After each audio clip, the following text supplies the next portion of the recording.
Hi, I'm John Koon. This is Vidalia City School News, an inside look at the happenings of the Vidalia City School System. Today, we speak with new Vidalia City School Superintendent, Dr. Sandy Reid. Well, first of all, thank you for taking the time out of your busy schedule. I know this has been a hectic few months for you, and especially the last few weeks, to be able to sit down and talk to us. Tell us what's going on in the news. It's good to have you here.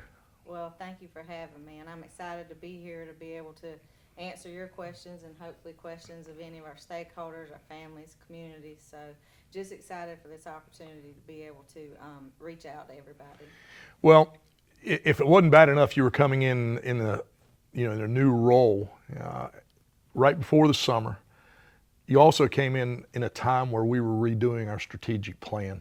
How has that affected you and how is that going to affect us?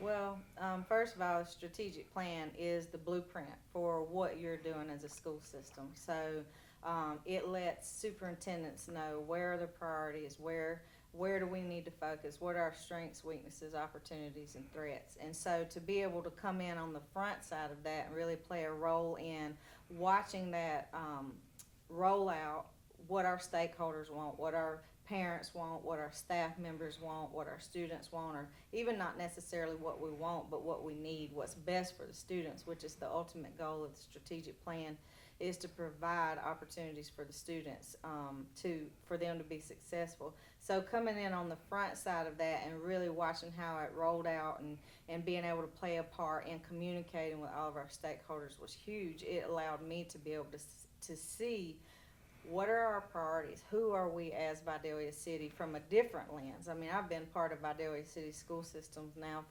I'm going into my 23rd year, so I have a good feel for it. And very much an advantage of having to come into a new system and learning everything from new. So I already know who we are and how we do business, but this is getting to look through everyone's lens. Getting to sit with a group of parents, getting to sit with a group of community members, getting to sit with a group of students and a group of staff, and being able to see how they see the different activities that are going on, because it's always different depending on whose lens you're looking through. So just a great opportunity for me. We just approved the strategic plan at the board meeting this past Tuesday, and really I could not be happier with the blueprint that we have laid out for the next 5 years. It's an exciting time because you are moving forward and we are moving into another direction and moving into a different change of how things are done a little bit. You having the experience though of being in this school system, did that help you out a little bit as you started getting this together and getting everybody pulled together? Yes, I mean, no doubt. In my mind, me transitioning into this position from having been here all of these years and having the opportunity to work alongside Dr. Wilcox and everyone here at the central office this year was a significant advantage for transitioning into this role. And it was an advantage in the strategic planning process because I already, like I said, already know who we are and how we do things. So this is an opportunity for how do we do it better? How do we identify our strengths and continue to build on that, and identify our weaknesses, and how do we rectify or improve upon our weaknesses? So just a great opportunity, a great experience having been here. You talked about 23 years in the Vidalia City school system. You've been in everything from student services to principal, assistant superintendent, and now superintendent. Think back on those 23 years and how education has changed from where it was and to where it is today, and kind of give us an overview of what you think is where we've been to where we are now. Everybody always talks about the pendulum swinging, back and forth. And that's really about what the focus is, from the local, state, and national level, what that focus is. But at the end of the day, good education is good education. No matter where that pendulum is swinging, it's about what is best for kids. And I think that we have a history of doing that. We have a history of making sure that we have the teachers who are best prepared to be in the classroom, providing the best opportunities for kids, and how that has changed over the years. It's just how the business is done. It's not really what business is done. That is always about providing kids with opportunities.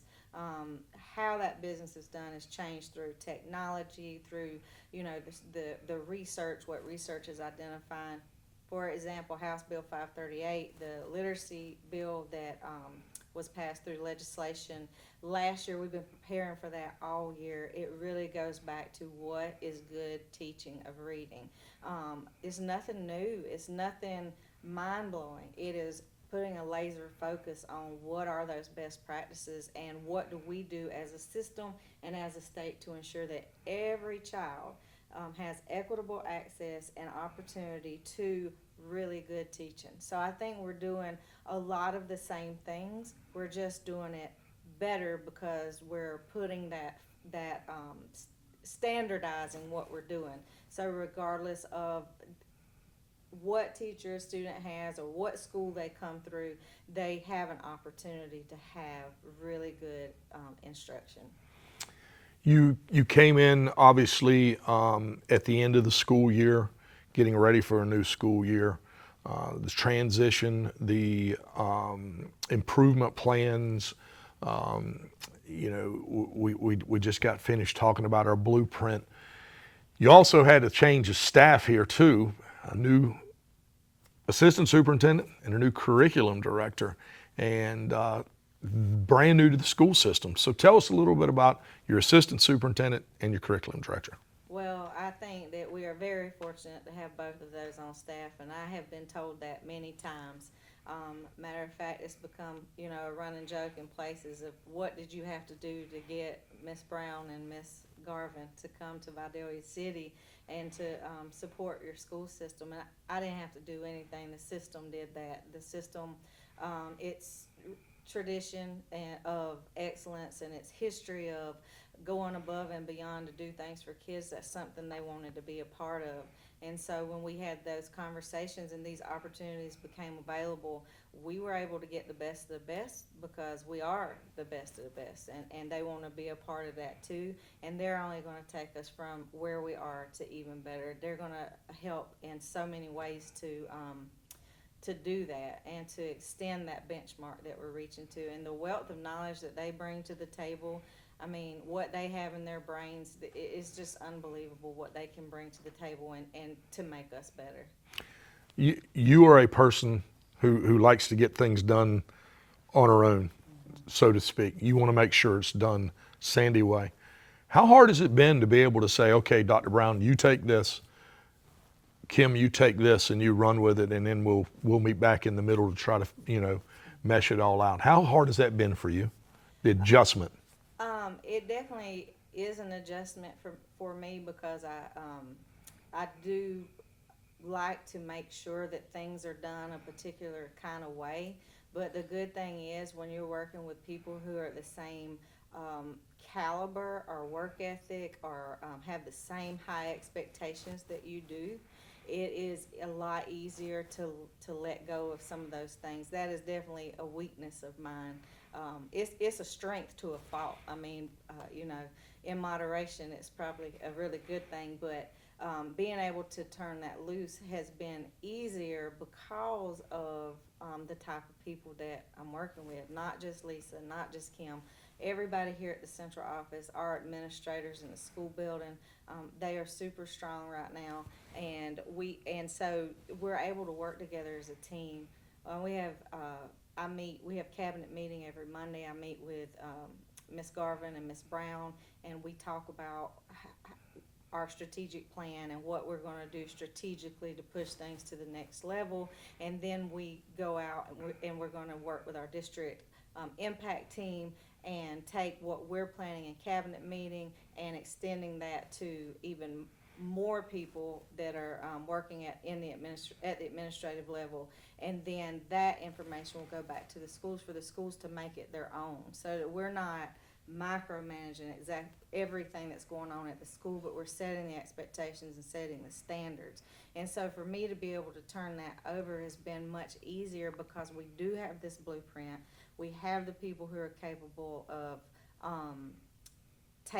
taking this back out and making it happen. And then our teachers and the staff that are in the school, I mean, I can't think of a better group of people to take a vision and run with it and do the day-to-day to make things happen. So being here with these people, with Vidalia City staff members, and the caliber of people that we're working with has made that easier than it would have been naturally for me. Let's shift gears a little bit. One of your jobs or one of your responsibilities is along with this Board of Education is facility improvement and to make sure we have the best facilities possible. And we do. Vidalia High School, you go on the campus of Vidalia High School and it's top of the line. JR Tripp, we've made improvements. Sally Meadows, we made improvements, and along with Dickerson. Dickerson is the oldest school, obviously, in the system, probably. Talk about the responsibility that you have and what your expectations are and where your vision is going to take over the next 5 years or so as far as facilities. You know, we're in the process of working through that. One of the very first steps on the strategic plan is to do a facilities use analysis, and not just facilities use, but basically a state of all facilities. And again, going back to working with a team of people to determine what are our strengths, what are our weaknesses, what are our needs in this area. How is the funding working? Are we being fully funded for the facilities that we're in? Is there a better option to be fully funded? Those are questions that can be answered over time, but there's a process that we have to go through to get us there. I guess my biggest, what I would like to see is that everybody understands that it's not really my vision that'll take us there, it's the community's vision. And I know our community values education heavily, and so they're going to want the best facilities for their kids, whatever that looks like. But we want that feedback. We're going to provide opportunities for feedback. We're going to be talking with our community. What are the next steps for facilities for Vidalia City Schools? And I think together as a complete framework of stakeholders, from staff to community, parents, students, together we decide, okay, here are all the strengths and weaknesses, here are all the pros and cons.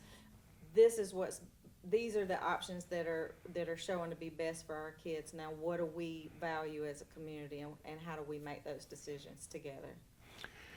One of the hardest things, obviously, for a superintendent is to make sure the money situation is right. The state continues to do what they think they need to do as far as money goes, money-wise, and then it becomes more of a responsibility for on the local level. So you have done some work, I know, to try to make that budget work to within where we're not cutting positions that need to be funded. One of those that you were able to do just recently was a combination of bringing two people together who were already employed for us in the transportation department to fill one position without adding another. Just lightly go over, what you think is going to have to happen over the next few years for that budget to be able to work out the way we need it to. The response to that depends heavily on what the economy does, because we're a tax-based entity. Our budgets are funded through the state and then through our local local tax revenues. And so a lot of that depends on what happens in those areas. But I do know that across the state, and I would even venture to say across the nation, the federal funds that have been in the system for the last 4 or 5 years, they are slowly trickling out. The ESSER money, the COVID money that the school systems were getting, our last year of receiving those federal grants was this past year. And so everywhere I go now, superintendents are talking about how do we maintain the level of education that we had, the opportunities for kids, with less money, with less resources. And so those are conversations that are going to have to be had. Obviously, that a lot of that depends on the priorities of the stakeholders. We, as a board, we have conversations about what are our priorities, and that's where we have to focus, our revenues. what is determined as a priority are the things that absolutely are kept over time, and then depending on what the budget does, we have to make decisions about which programs are not as effective for kids as others. Hopefully we won't get to a place where we're having to do a lot of trimming, but if we get to that point, we'll go back to the board, not board being the Board of Education, but go back to the workspace with our board and with our community and try to make some decisions that are best for our kids. One of the things I know that you were very high on, and you were talking about programs that you can't cut, or I don't. One of the things that you were really increased in, that is school safety. Mm-hmm. That is at the top of the line. And tell the folks a little bit about our school safety and how important it is to us. And it is in the process of being even better than what it is. Yeah, safety is my top priority. It's one of the areas in which I will be overseeing directly, because I think it is the absolute biggest priority for the school system. Obviously, we want to teach kids and we want them to have top-notch instruction, but we have to be able to keep kids safe. And so that is something that's very near and dear to my heart.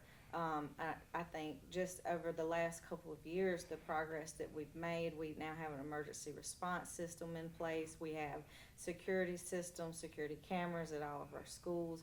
We're working right now with Vidalia Police Department, who has been very helpful in working with us to bring on more resource officers. We will have 2 resource officers beginning the beginning of the school year, where we only had 1 before, and our goal is to have 3 in place by Christmas. And again, Vidalia Police Department's been very helpful in trying to make that happen, so we're excited about that.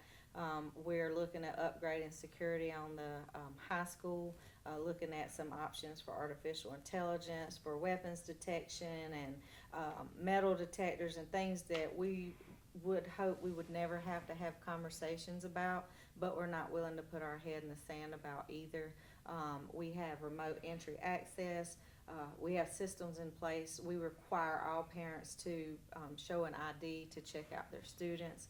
You know, even and some of these things they may feel at times confining to parents, or limitations of access to their children. And you know, at the end of the day, we're not trying to limit access to your children. We're trying to limit other people's access to your children. And so we are really going through our security measures with a fine-tooth comb. Again, back to that strategic plan, the very first initiative that we have already started looking at is to do a safety audit for the whole system. And so we are starting that work using frameworks provided by the DOE, so that we know exactly what safety precautions are in place at every school system. We're monitoring them regularly. We're collecting data on it. We're providing reteaching for areas that are weaknesses for our district office and or school staff, teaching our kids about our safety procedures so that they know their role in it, and then also, you know, how do we inform our community so that there is that level of understanding on the times that it creates problems for them, but also a sense of security when you send your child off to school every day. These are obviously these parents' most precious gift, and we want them to say, I feel good sending my kids to Vidalia City School System. They're doing everything possible to keep them safe. Well, on that note, as we wrap this up, talk to the folks, and this is your time to be able to tell the public exactly what you want them to know, whether it be about the curriculum, the process, or whatever it is, or even about you and how you're going to be able, you know, how you're going to move forward. This is your time to be able to say, hey, this is where we're going and what we're going to do. I think if in having to communicate what is one of the most important things to me that we are, or how we do business in the Vidalia City School System, is that we are a system of continuous learning. Like, being good enough is not good enough. We are always going to be striving for better in everything that we do. We are reaching for that. Our mission is to invest, ignite, inspire, impact. So invest in relationships, ignite learning, inspire excellence to impact community. And in order to do that, we constantly have to be searching, are we doing this the best way possible? Are we giving our kids the best experiences? Are we providing our community with a cornerstone of the community that they can be proud of? And so we are at a place to where we are looking for people, and we have people, and we're developing people who have the mindset of, this is the way we did it, it was good, how do we do it better? And that doesn't matter if it's the academics, the athletics, the arts, no matter what area we're looking in, it is that we have a continuous improvement cycle in place, and that we're going to every year be better than we were when we left the year before. And if you do that year after year after year, you know, you get to this place where you are the bar. And I'm not saying that we're not that already, but you are that place, you are that premier learning opportunity, that standard that other people are trying to reach. And I know that we can get there. I know that we can be that place. And I'm super excited to be a part of being the team that can do that. Well, we're excited to be a part of that team. Thank you for your time to come by and share with us. And we'll do it again soon, and look forward to what this journey is going to wind up at.